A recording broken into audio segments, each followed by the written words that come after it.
Hello and welcome to the Drax Files Radio Hour with Joe Yardley. My name is Draxter Dupre.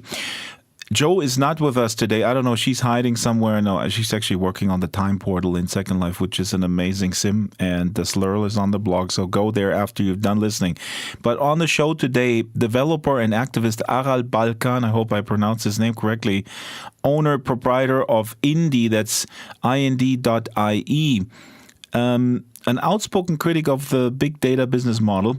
He coined the phrase, the term people farming to illustrate how most of our beautiful online toys create revenue by enticing us to be very giving of personal info. I mean, you know the drill. Now, at one point, Aral, and he's going to talk about this, he wanted to build a phone. He wanted to build an alternative system to what we have now, the very small, tiny, quote-unquote, smorgasbord of choices that then all feed information to the big behemoths. Now, as the title of the show today suggests, I will try to put the advent of consumer VR, including virtual worlds, into the context of the rise of authoritarian regimes, not only Trump. And forgive me if you disagree, this is a really precarious world we live in right now. I know this podcast has started to provide a community voice, a forum to the wonderful opportunities of creative virtual worlds. But, to ignore, or even worse, what the mainstream press is doing, normalize this clear and present danger we are in with the election of Trump in the U.S., that would be very foolish, and I could not sleep at night knowing that I did not use my little platform here to keep people's eyes wide open and keep their eyes on the prize. And that's especially because the Second Life community I'm so fond of is incredibly diverse. And maybe we all do have some sort of role model for others, sort of to showcase the functionality that in these dark times that diversity does work. Anyway, we'll get to the show in a sec, and I also apologize again that Joe is not here. She will be back next week. We're going to do a live panel show. Excuse me, it's Thanksgiving. Oh, Jesus Christ. I'll remind folks, Thanksgiving in the U.S. is big. We can't do a show. I'm sorry. I'm not going to get into it why, but that's just how it is. So I was going to say that my guest, Aral Balkan, is an incredibly gifted and knowledgeable technologist, albeit he's not a expert practitioner in the neo-VR scene, and actually, thankfully so. I brought him on because I believe that his take on what technology can and must do to further a better society than we currently have can very easily be applied to a world where VR may be ubiquitous. We don't know if that ever comes to pass or comes to pass next year. We're going to talk about fake news that Facebook fed to Trump fans or people who sympathize with him. That was planted by the Trump team. There's plenty of articles out there about this. I'm going to link to them. Please educate yourself.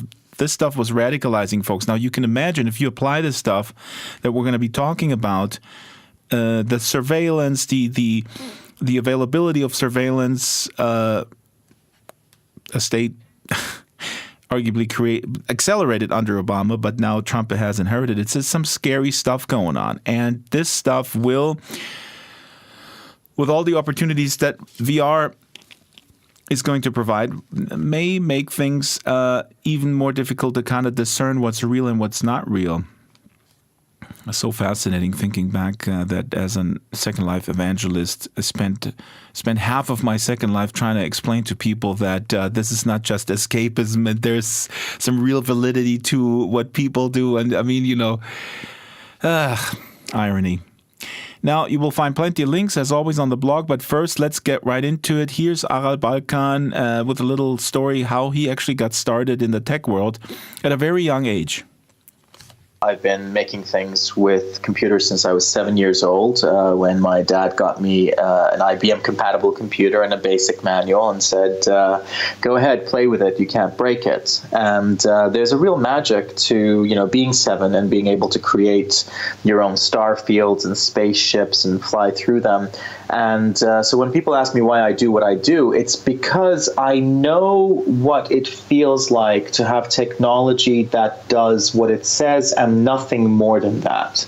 When I had my computer back then and I was creating these star fields, the computer wasn't also spying on me. The computer wasn't also watching and analyzing my behavior and reporting it back somewhere. It was just doing what it said it did. And the things that I made did only what they said they did. And the reason I'm doing what I'm doing today is I feel that we're definitely not there today.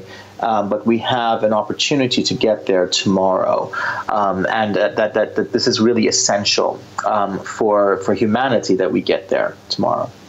This would be my number one criticism about the school system in the US and in Germany, where we're now, is that the kids are so under pressure to not make mistakes. And it's really hard to get that out of them.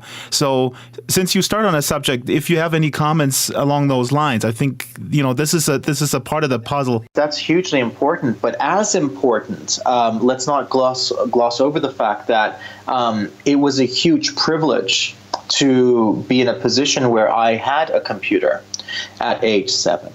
And also, what were the factors in that? So I was a little white kid growing up in Malaysia at the time in Kuala Lumpur. And my dad was a computer scientist. So, I come from a position of privilege there.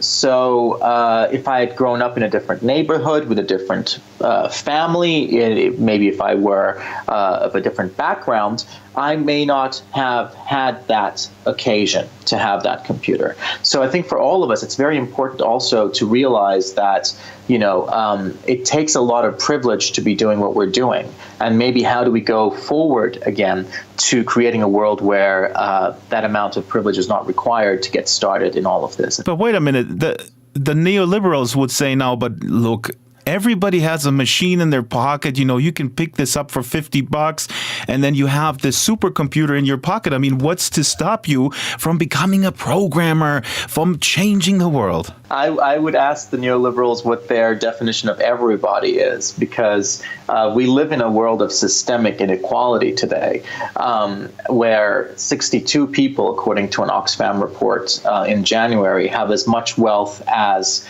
3.5 billion of the world's poorest, half of the world's poorest population combined. So no, everybody doesn't have access to a computer. Everybody doesn't have access to clean water or sanitation. So I think when someone says everybody does, it's probably worthwhile asking, who do you mean by everyone? And maybe turn a mirror on yourself. And do you mean people who look like you and who live in your neighborhood? Then yes. But if we look a little further afield, then maybe that's not true. Now, of course, a true neoliberal would then retort with, well, we live, at a better time in our history than we ever have in terms of the basics, the base inequalities.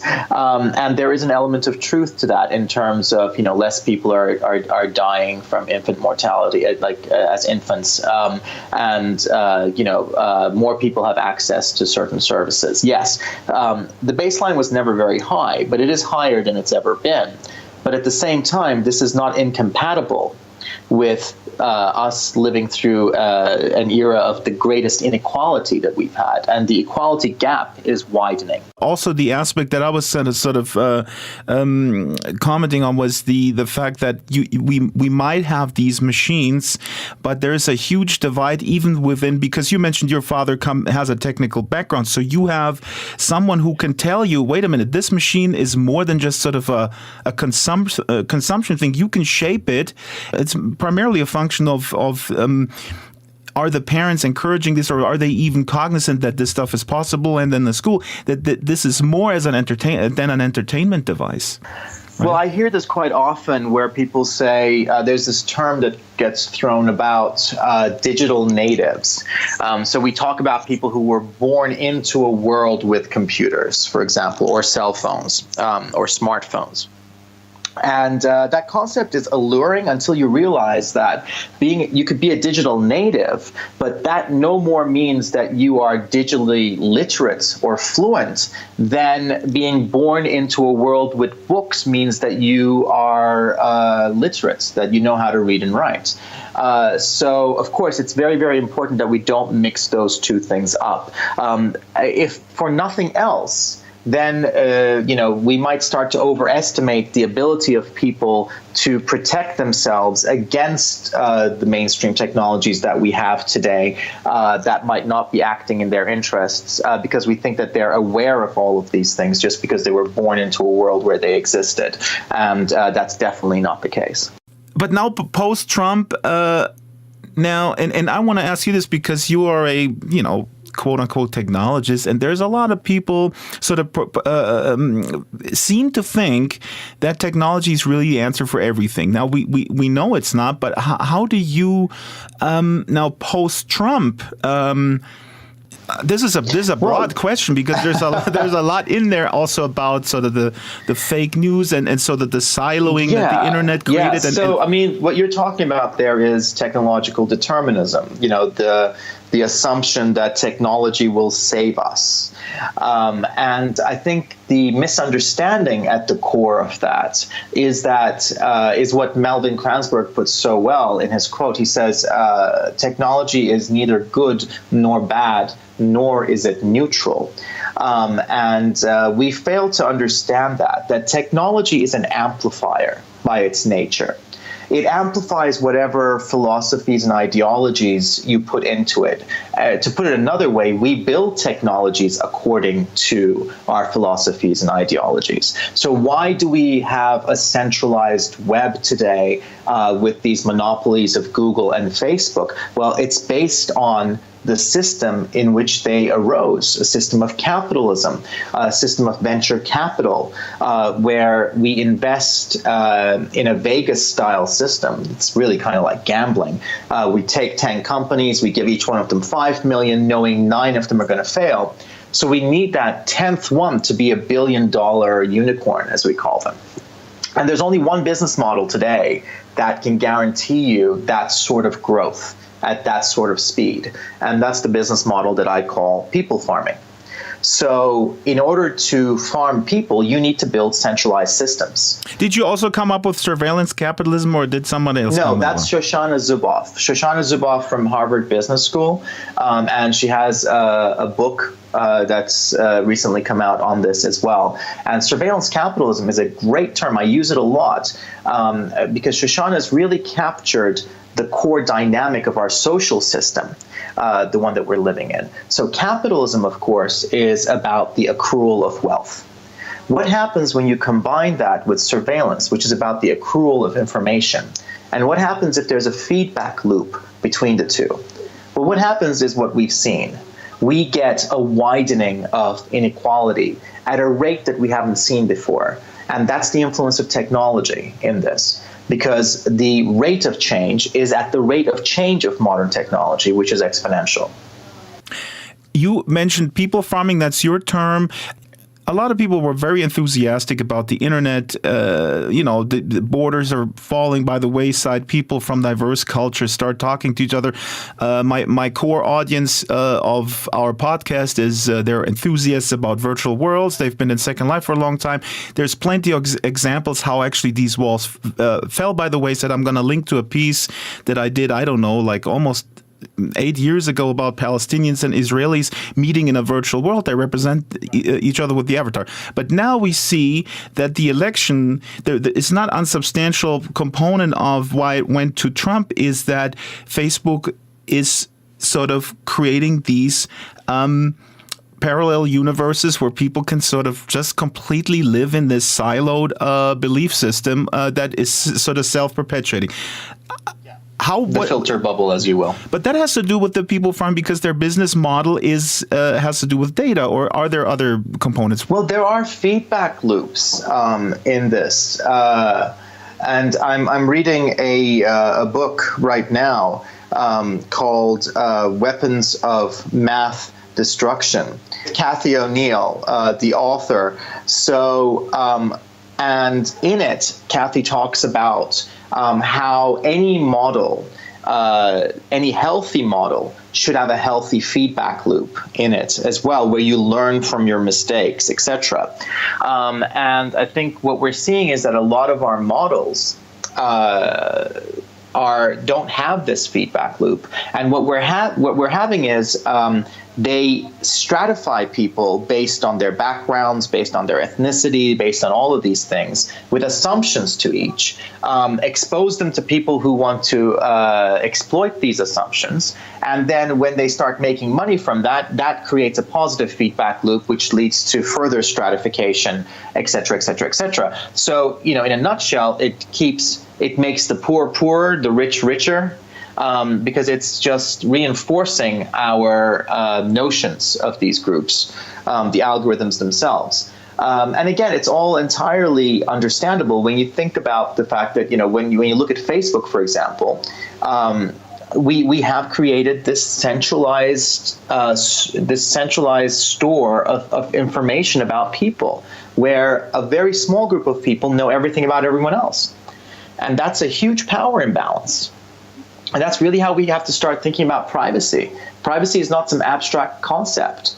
It's about whether or not we can strike a balance between the powerful and the powerless, and whether or not we're creating a society where there is a smaller gap between those two groups, or whether that gap is ever widening as it is right now. Now, this is interesting because with privacy, there is a friend of mine pointed out that Facebook purged thousands and thousands of Second Life avatars because with their real name policy. And now we have this incredible, crazy irony that on the one hand, they've been feeding sort of fake news articles that were planted by operatives to people. And at the same time, they're saying, wait a minute, we're a group of people and we're all real and we want to keep it that way. I mean, that's insane. Well, it's not insane when you think about, again, the architecture of the system. What we have today is a handful of CEO kings who decide everything else about everyone else, right? Whether that's Eric Schmidt or whether that's Mark Zuckerberg, and they have this power and they have this control to do this. So, if it's in line with their business models that they have accounts linked to actual people, which it is. That's how the value rises. Then, of course, they're going to act that way. It's not insane. We can understand it entirely from their business model. I think what we have to ask ourselves is, should we be building all of our digital infrastructure on this toxic business model? Because, it comes down to power relationships. Did you hear about the incident with the Prime Minister of Norway? For example, getting censored on Facebook. His post got censored on Facebook. And so the Prime Minister of Norway then had to go to the king of Facebook, Mark Zuckerberg, and say, please, sir, be kind. Please let me speak. The elected head of a country had to go to the non-elected head of a network that has more people than most countries and beg. Now, is this the kind of world we want to create? Do we want to create a world of dictators, whether benevolent or not, to whom then we have to say, please, sir, be kind, please treat us well? Because we have the ability to create technology differently, where we don't have these dictators, we don't have these CEO kings, where we ourselves as individuals own and control our technology, the data, and the algorithms. I just want to, for context, and we'll link to this, the Norwegian Prime Minister put in his post this famous photo from the Vietnam War, where the girl, a naked girl, runs towards the camera. Girl, yeah, right. Yeah. And okay, but now since I have you on, not for a very long time, then what's the solution? Then is the solution to change the business model, the incentive structure? But how do we change it? Again, I mean, I bring it into the context of a virtual world, for example. In Second Life, I pay a premium membership. That doesn't guarantee that the company Linden Lab will not use my data and sell it. But no, it doesn't. It's a multifaceted problem. It's not just a technology problem. It's also a social problem. So the solution has to be multifaceted and interdisciplinary as well. So we have to do three things, and we need to do them effectively. One, we need to regulate effectively. Regulation is just about the curbing of the abuses of the current mainstream. So regulation, if we were effective, is where we would say to Google and Facebook, you can't do this, this, and that because it's actually against people's human rights. If you collect maybe a piece of data because you are centralized and that's how you work, maybe you can only use it for the very specific purpose that you provided for collecting that data, and then you must delete it immediately. And you can't put it as part of everyone's profile. Maybe we could tell them you can't combine all of the data from your various services from this. You can't simulate people. You can't run psychological algorithms on them to analyze their behavior. There's a lot of things that we could do to curb their abuses.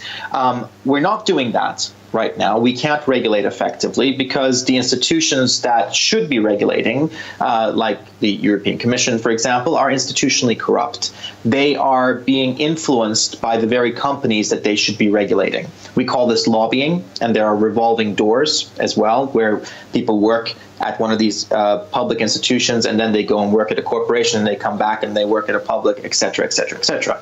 So we have a huge challenge to remove the influence of corporate finance from public policymaking. We need to do that first. That's very, very important.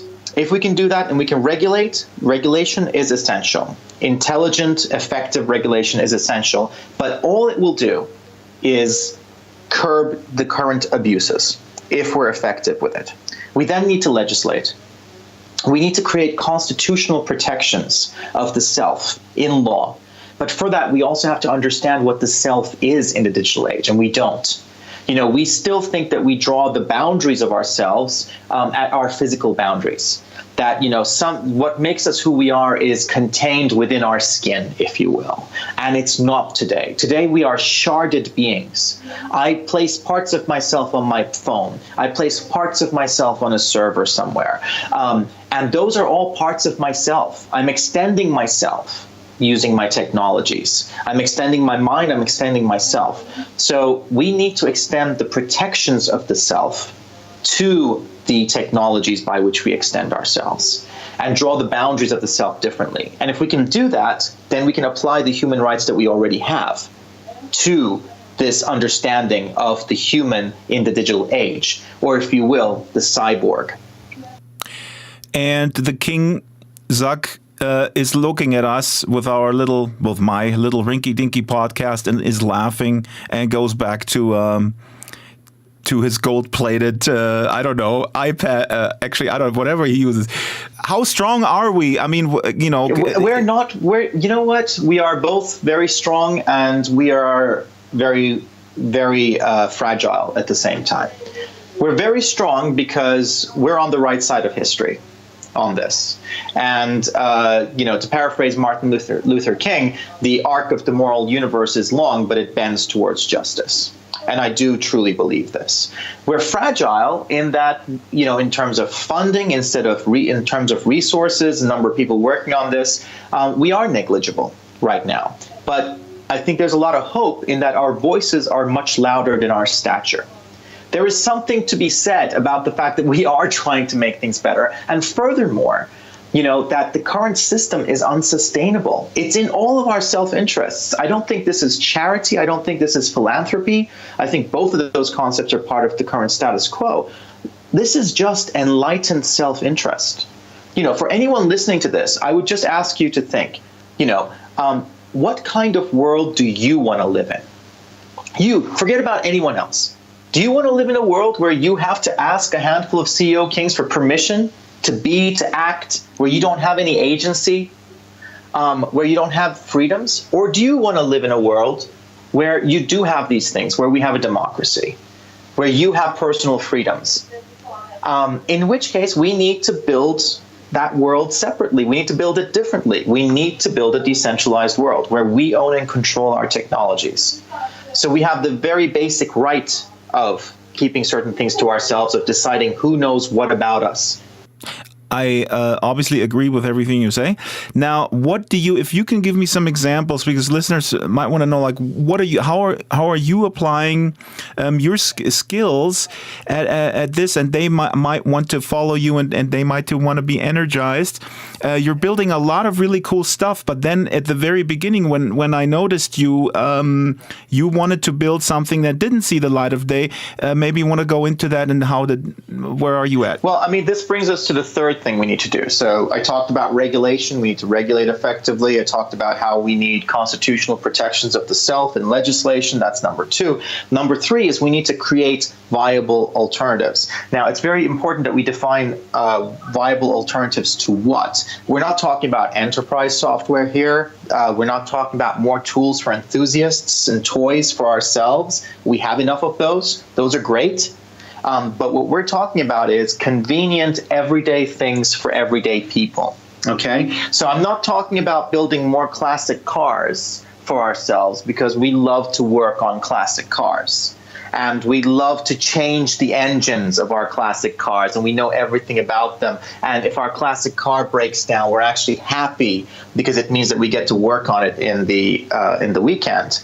I'm talking about building the cars that people drive to work and to the market every day. And those are very different. And we might have a classic car that we're an enthusiast with, and we love it when it breaks down. And we might have a car ourselves even that we drive to work every day. If that breaks down, you're not happy. You just want that car to work, right? Even if you're an enthusiast of classic cars. Or you might have a car that you drive at work. You didn't even buy that car. Somebody else bought that car for you, and you want that to work as well, and it probably doesn't, and you get, pissed off at it, and that's enterprise software. But we're not talking about that, right? So we need to build the cars that people drive to work and to the market every day. And that's a very important thing, because we're not doing that right now. People say that free and open source software and solutions are hard to use, and that they're terribly designed and they fail. I disagree. For the audience they're built for, they're excellent. They're beautifully designed. They are successful. But we're designing it for ourselves as enthusiasts. We're not designing these cars that people drive to the office and to the market every day. So we need to really do that. You asked me about how I got started in this and what we were building. We started off wanting to build a phone. And by that, I don't mean just the hardware. I meant the hardware, the software, and the services around it, the whole ecosystem.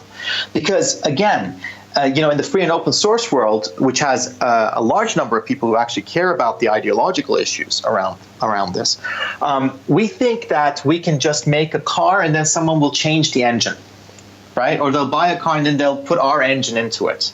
We talk about, has Linux, why is Linux not succeeding on the desktop?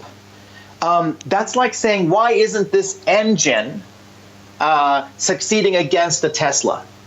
Because guess what? You buy the whole car when you're buying a car, right? It's not even an apples to apples comparison there. So we need to start building the whole car if we're going to compete, because that's the only way we can control the whole experience. And this is in no way a dichotomy with having it be free and open. What we're talking about here are beautiful defaults. We need to build things with beautiful defaults and then layer the seams. That's where we can have an advantage in free and open source. We don't have to expose the seams. We can build beautiful defaults, but we need to build the whole car. So with that philosophy, we started off saying, look, this is where we need to get to, so let's start off that way. Build hardware, software, and services so that we can actually compete with a device for people who use technology as an everyday thing. And we realized pretty quickly, we did a lot of design, we did industrial design on it, etc. We realized that we were just not realistically going to be able to do it with crowdfunding, which is how we wanted to do it. Because crowdfunding is not necessarily compatible in its traditional sense with an iterative process, which is what you need in technology. Right. Crowdfunding is very good. Like I am sorry to jump in here, but I did support every podcast. I have to mention Zappa, and I helped Weasel Zappa record his album with crowdfunding, and I think that's what you're saying. And that's a perfect example. You have an album at the end of it. You have a static artifact, a poster, etc., that's perfect. But that's not how technology works. That's not how software works. We iterate, right? And in fact, crowdfunding can be harmful for that, because you have to, at the very beginning, tell people exactly what you're going to deliver, right, traditionally. And that, if you translate it to software engineering, is big upfront design. It's waterfall. And we know that waterfall doesn't work. We know that an iterative process is the only thing that works, because design by itself, I mean, it sounds grandiose, but design is really just assumption. But also, you wanted to, let's not forget again, I mean, you mentioned it, but you also wanted to build the actual phone. Yeah, exactly. So, and we did, like I said, we did industrial design on it. I talked to, my friends at Fairphone, et cetera, with their experiences. They're doing some really cool things. And we realized that, with the crowdfunding that we could get, we would not be able to build this directly. So we zoned in on one part of it that we could build independently, which was the social, the core mesh kind of network at the heart of it, that all of the not apps, because apps are a combination of functionality and data, but just the functionality bits, the features would plug into, where all of your data would be in a peer-to-peer system, and that's also how you would communicate. So that's what Heartbeat was. So even before we went to crowdfunding, we went to crowdfunding to build a pre-alpha, a prototype of Heartbeat, which is what we built, and it worked. And we were able to create this mesh network with our crowdfunders, where we could communicate peer-to-peer. And the goal is to take that to the next step when we have enough funding, and to actually make it so that we decentralize it even further, so that you can very easily have a domain name where you're reachable from, where there's an always-on encrypted node there that all of your devices and everything else connects to. And then going forward, at some point, I would love to see this be built in to the operating system of a device that you can just buy off the shelf. So that goal has not changed, because that's where we need to get to if we're going to compete. But we're getting there in smaller steps. But we're still heading in that direction. That's the direction we need to head in if we have a chance of competing.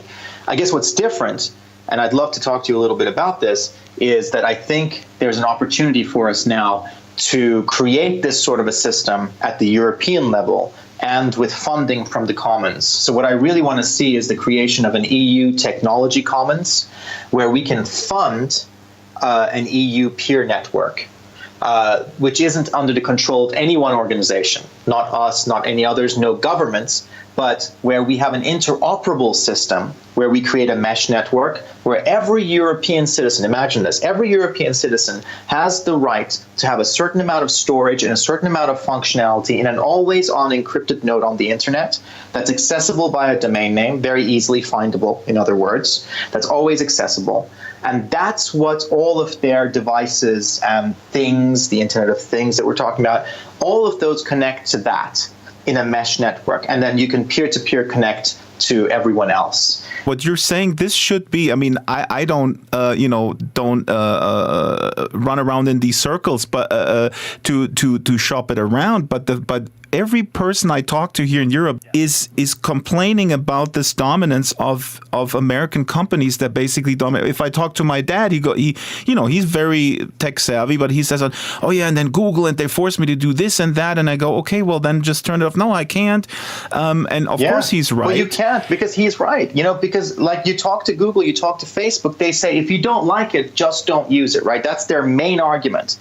You can opt out. It seems to me that policymakers in Europe should be eating this idea and should be funding it right away, especially with this uneasiness. Ask yourself why they're not, and then look at how they're being lobbied by these very same corporations. This is the institutional corruption I was talking about earlier. Mm-hmm. So you have Google, who is the number 2 lobbyer in the European Commission right now. They spend so much money lobbying the European Commission. They're number 2. And they were the number 1 lobbyer of Günther Oettinger, who was head of who was vice president in charge of the digital single market, etc. So, here's someone, a policymaker, who should be understanding these things and making these policies that protect our rights and maybe where we can do things differently in Europe, being lobbied by Google, and then the policy suggestions that he comes up with, of course, are entirely in the interests of Google. It's enticing, and it's again, I think it brings us back, and we agree on this. But I think it needs to really be spelled out again and again for folks. Is that this is sort of the neoliberal concept also at work, because it is enticing because it's affordable and it works, and I've seen it in schools, and people eat stuff up in schools that are cash strapped, and the class sizes are big and so harmful in schools, because what we're doing when we put Google into schools is we are normalizing surveillance for kids. We're saying it is normal for someone to watch everything that you do. It's normal. And remember that the design of these technologies, because of their business model, is addictive. We are very, very much focused on creating addiction in Silicon Valley. Right? There's even a book about it, Nir Eyal, Hooked, How to Create Addictive User Experiences. Very, very successful book. Right? We need to addict people to use these systems in the Silicon Valley model, because only when they use it do we get value. So think of a hamster on a treadmill. How do we then, if you want to talk to kids about geography, or also in virtual reality context, now there's Google Earth VR out there. Should I not use it? I mean, I can visualize stuff. Yeah, It's so cool. If you don't absolutely have to use it in terms, like as in there are alternatives that you can use, then use those alternatives. If you cannot, use it under protest if you must. Make it clear what your reservations are when you're using it. Because, again, part of the problem is these are our new roads and our new sidewalks, right? And there are new parks. They all happen to be shopping malls. They're all privately owned by a handful of people. But they are the only roads sometimes and the only sidewalks that we have. So, we have to use them under protest until, as part of that transitionary process where we have our alternatives. And even when we have our alternatives, they're not going to go away, but maybe we can switch over to using our solutions for the things that are intimate and private and that should remain that way. And, maybe Facebook and Twitter, etc., will just become a publishing mechanism. There was an alternative that went out of business, like a Street View type of alternative. There's also Open Street. What is it called? Open Street Maps. Yes, definitely, which requires support. And we need to support these alternatives as well. But not just as individuals, which is important, but also from the commons if they benefit the commons. It makes perfect sense to do so if we want these alternatives to exist in the future. Because remember, what Silicon Valley calls disruption is in the sense that a virus disrupts, right? So I could have a business, a non-startup, right? A regular business where I sell a product, it does just what it says it does, and I sell it for some amount of money, right? If a startup comes into my area, what they will do is they will have a lot of funding to begin with, and using that, they will say, well, we're going to do the same thing for free. But of course, what they're doing is they're gathering your data and they're hooking you into the system. What they're also doing is they're putting me out of business, right? In economics, if you were to do this with products, it would be called dumping, right? Just putting, yeah. So that is their disruption. So one thing that we can do also in Europe, because in Europe, we don't really have a lot of startups. We have a lot of companies calling themselves startups because they think it's cool. It's not cool. It really isn't cool, but right? You know that the German, I mean, at least the Germans, they criticize the Americans left and right, and then they repeat just the negative stuff. Well, there you go, right? Yeah. It's really, yeah. No, but I mean, it really isn't. And more importantly, if you're not a startup, if you don't have venture capital, and if your product isn't for free, and if you're not trying to scale by getting more users, which then you will sell and trade in, etc., then don't call yourself a startup, for the very simple reason that if a real startup starts doing what you're doing, you're what they're going to disrupt. So for you, the fact that you don't gather data, if you don't need to, don't. Remember that data about people is risk. Data about people is a liability. It's going to become more and more, as we regulate better, it's going to become a regulatory nightmare. It's going to become more administration, more overhead. And it could be your ultimate competitive advantage. It could be an absolute competitive advantage.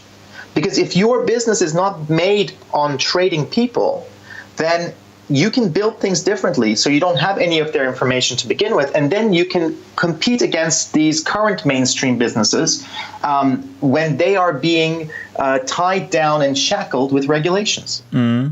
Now, okay, so 90% of my virtual reality enthusiastic listeners are still with us.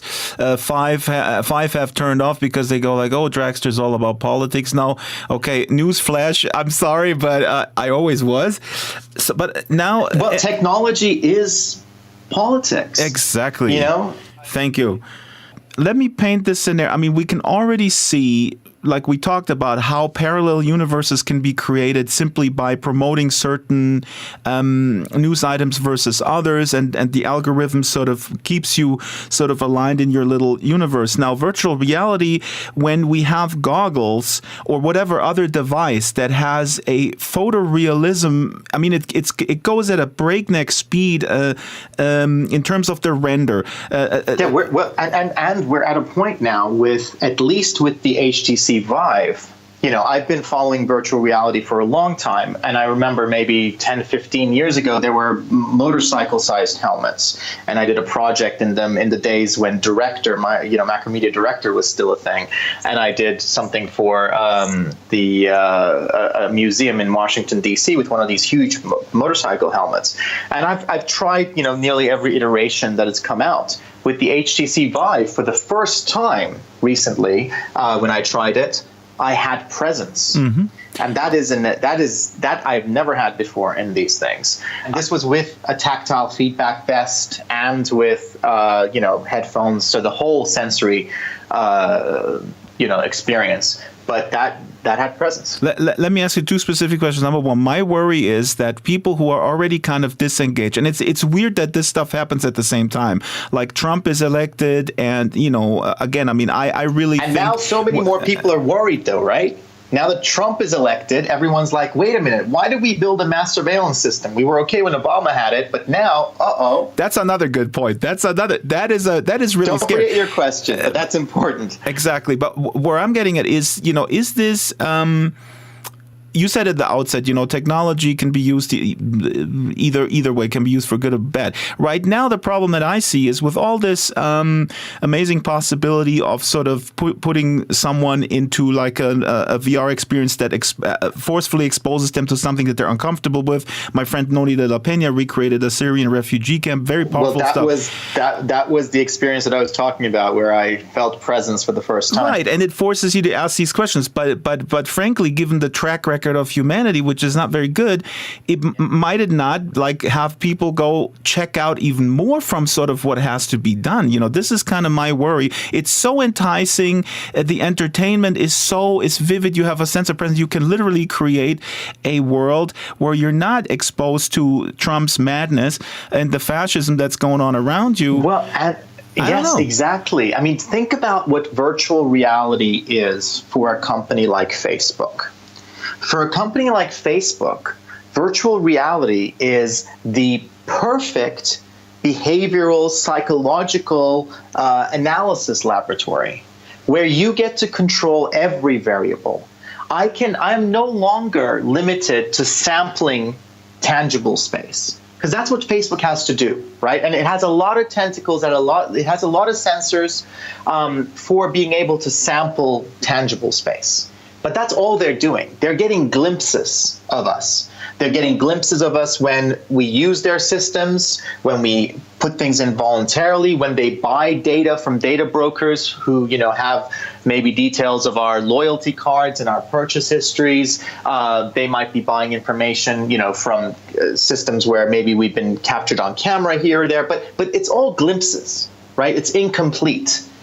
Now, imagine if you had a perfect laboratory where you controlled every variable, from slight changes in the lighting to the audio around you, to everything that you see and you don't see. Now, imagine the kind of psychological testing and analysis you can do on people in such an environment. It's invaluable.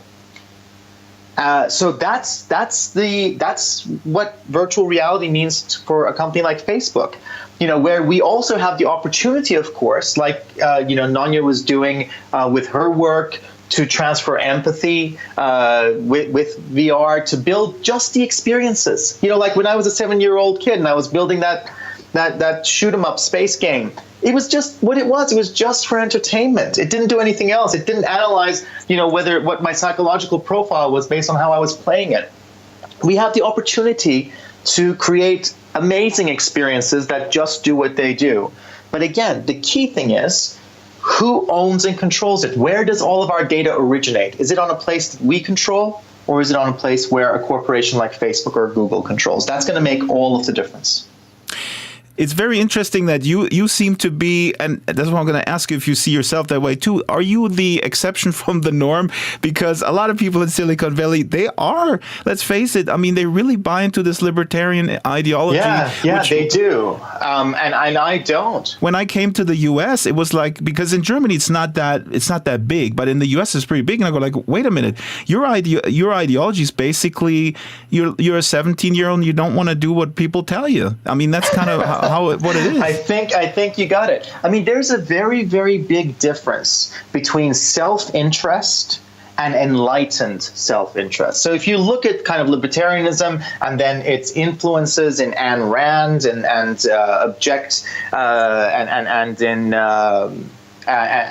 her philosophies, then you see that it's about self-interest, right? Which is very understandable from an evolutionary perspective, because we have lower order evolutionary traits, right? In the past, if we reached out for the next source of glucose, a fruit, for example, and we put it in our mouths, we lived longer. We didn't starve. Or if we reached for the next source of dopamine, maybe we had sex or we had something that made us feel good, we lived longer and we transferred our genes over. And now when we play Pokemon Go, we have that same feeling. Exactly. But if we reach for the next source of glucose without thinking today, we become obese because the world has changed. And today, if we reach for the next source of dopamine, given our technologies, we could actually destroy the world, right? So I think there's a very big difference between self-interest, which is based on our lower order evolutionary traits, and enlightened self-interest. That's also that's also based on evolutionary traits. We've also built families. We care for those who need our help. We do these things because they are also beneficial to us, not because they are charity. So there's a huge difference there. I think we need to think about not just what benefits me now, today, in this quarter, but what's going to benefit me in 5 years, in 10 years? Do I benefit when my children benefit because I care about them? Then what's going to benefit them? None of this is philanthropy. It's about not being, so short-sighted, which is what I think a lot of at least right libertarians are. And there's, of course, a difference between right and left libertarian. But, you're mostly talking right libertarian when you're talking about Silicon Valley. But yeah, this is what it comes down to. Right.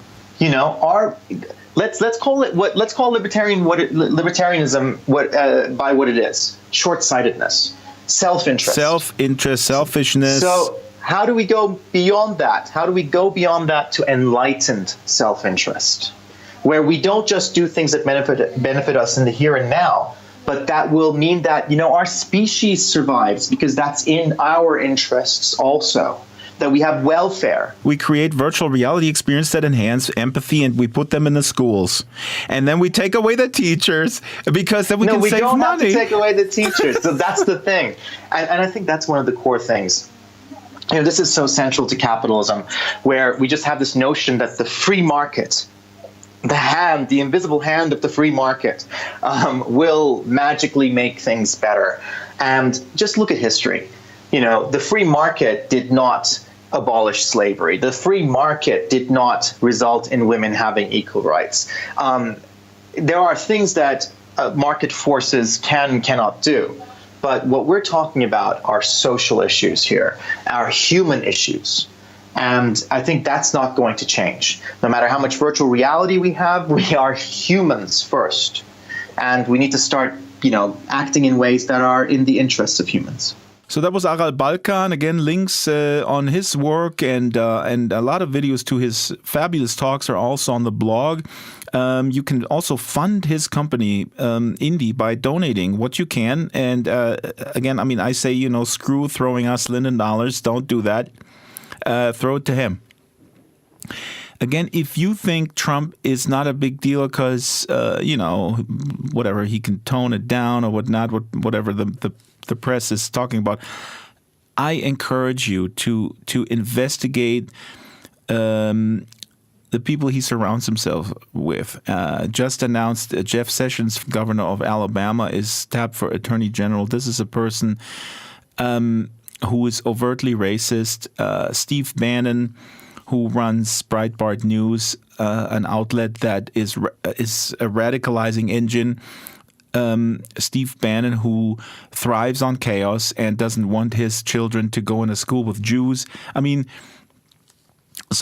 is a political. This is the slippery slope of a Second Life podcast turning into a political operation, like it or not. I hope you like it, and I hope you appreciate what I bring to the table. And believe me, Jo is on the same page with us, and she'll be back next week. And not next week. Next week is Thanksgiving. Let me look at my sheet here. What else did I want to talk about? Oh yeah, a little teaser. I was in Belgium filming with Jamie Hancroft from Death Row Designs, and I had a fabulous time. And that's Drax Files Worldmakers video number 42, coming before Christmas. When exactly, I don't know. I'm super busy in my day job right now. But that's going to be an exciting episode. What a wonderful time I had. And Jamie is fabulous, and I hope she will inspire us all to do better. Also on the blog, an article about Project Sansar. High Fidelity came out with a video that showcases some mixed reality parties. All very interesting stuff to keep you abreast of the of what's happening. Music, we'll go out with a tune from my own vast catalog. I recorded this in 2005 after Bush was reelected, 2004. And it's called The Bullies Prevailed. It features some samples from Klaus Kinski. If you don't know who he is, I'm sorry. Klaus Kinski, a great actor, very difficult human being, passed away. Werner Herzog's muse and enemy and friend all at the same time for a considerable period of time. All this stuff. I want to end with this tune because the bullies prevailed. Have they? I don't know. We can make a difference. All right, Second Life folks. I'll be in world. Send me messages if you don't like my my new political Drax files. All right. Have a fab weekend, everyone. And bye. Auch einsam.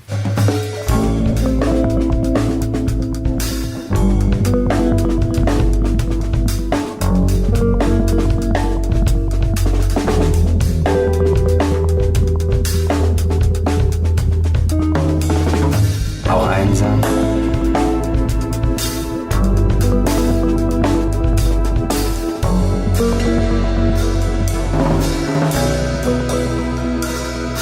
Niemand versteht sich.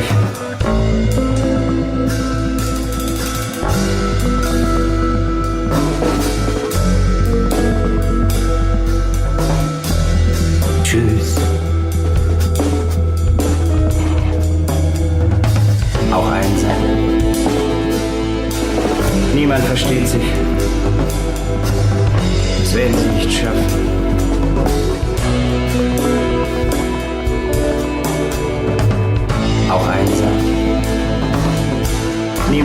versteht sich.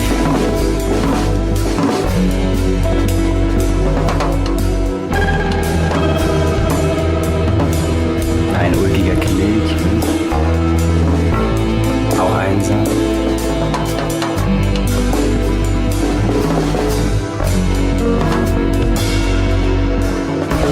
Niemand versteht sich.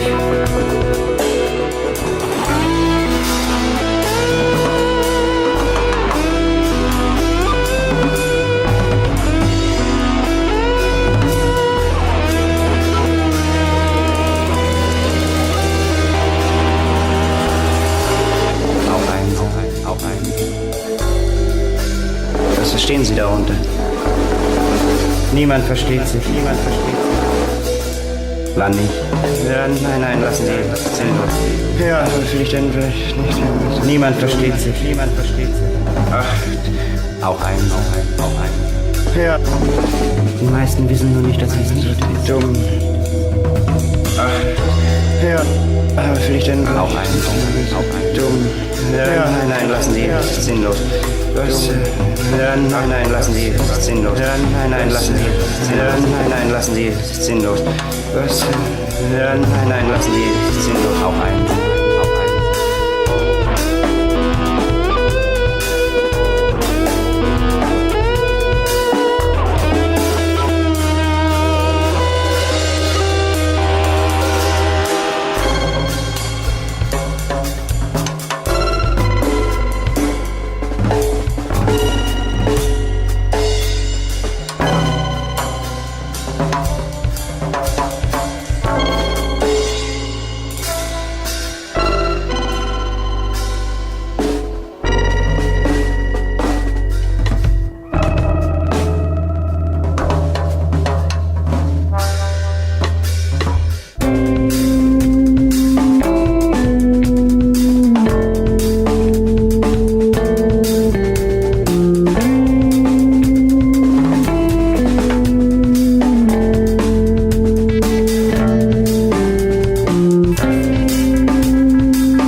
Gummimännchen sind eine feine Sache. Gummimännchen sind eine feine Sache. Ein ulkiger Knilch. Gummimännchen sind eine feine Sache. Ein ulkiger Knilch.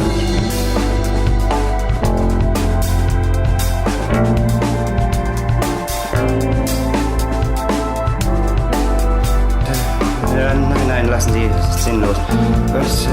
Ja, nein, lassen Sie, es ist sinnlos. Was? Ja, nein, lassen Sie, es ist sinnlos. Was? Ja, nein, lassen Sie, es ist sinnlos.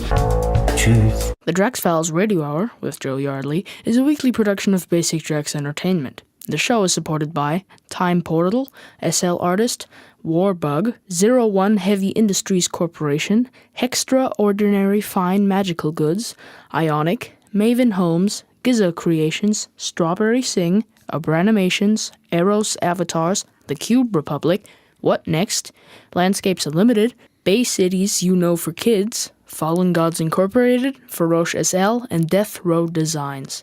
Contact the show via Skype, DraxFiles, Avatar, DraxFiles, or email radio@draxfiles.com.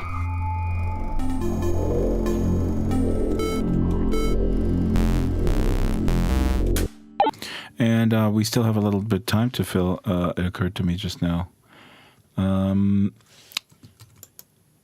As you know, I'm obsessed with this show being exactly 1 hour long.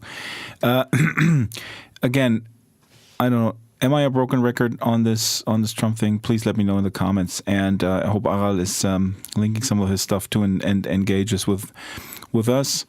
Next week, no show, but a rerun of a really, really good classic show. We have about 30 seconds left, and I was looking through my own music, and there's actually a 30-second tune that didn't make it in the Login to Life movie.